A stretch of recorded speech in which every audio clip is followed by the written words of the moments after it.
சின்ன திரையில் ஒளிபரப்பாகி வரக்கூடிய ரியாலிட்டி ஷோக்கள் நிறையவே மக்களுடைய மனதை கவர்ந்துடுது. அதில் சரிகமப்பா அப்படின்ற நிகழ்ச்சி மிகப்பெரிய முக்கிய பங்கு வகிக்குது அப்படின்னு தான் சொல்லணும்.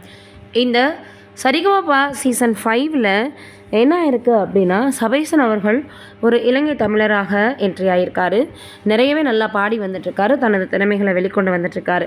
இந்த சூழலில் இப்போ அவர் எப்படியாவது ஃபைனல்ஸ்குள்ளே வந்துடணும் அப்படின்ற எதிர்பார்ப்போடு இருக்கார். அதையும் தாண்டி நல்லாவே பாடி வந்துட்டுருக்காரு. இது வரைக்கும் நடந்த போட்டிகளில் மிகப்பெரிய அளவில் யாருமே அவ்வளவாக இலங்கை தமிழர்கள் வின் பண்ணலை அப்படின்ற ஒரு விஷயம் பேசப்பட்டு வந்துட்டுருக்கு. இருந்தாலும் சீசன் 3ல் கில்மிஷா அப்படின்றவங்க வின் பண்ணியிருந்தாங்க. இந்த சூழ்நிலையில் சபேசன் அவர்கள் ரொம்பவே கஷ்டப்பட்டு தன்னுடைய கடின உழைப்பை போட்டு வந்துட்டுருக்காரு. எல்லா இடத்துலையுமே நல்ல ஒரு ரிமார்க்ஸ் தான் அவர் வாங்கி வந்துட்டுருக்காரு, கமெண்ட்ஸ் வாங்கி வந்துட்டுருக்காரு.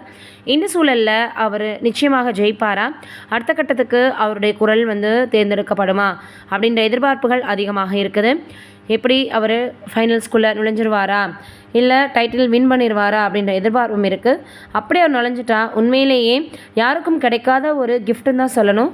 அதையும் தாண்டி இப்போது கலந்துக்கிட்ட தமிழர்களில் முக்கியமாக பார்த்தோன்னா இலங்கை தமிழர்களில் இவர் ரொம்பவே முக்கியமான ஒரு பங்கு வகிப்பார் அப்படின்ற மாதிரியும் பேசப்பட்டு வந்துட்டுருக்கு.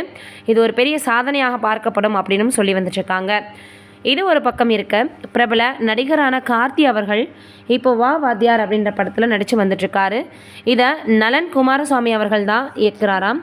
அவர் படம் இயக்குறாருனாலே கொஞ்சம் கதைக்களம் வித்தியாசமாக தான் இருக்கும். அதே போல தான் நடிகர் கார்த்தி அவர்களும் பார்த்து தேர்ந்தெடுத்து நடித்து வந்துட்டுருப்பார். இந்த சூழ்நிலையில் இப்போது டிசம்பர் மாதம் இந்த படம் ரிலீஸ் ஆக போகுது அப்படின்ற செய்திகள் வெளியாகி இருக்குது.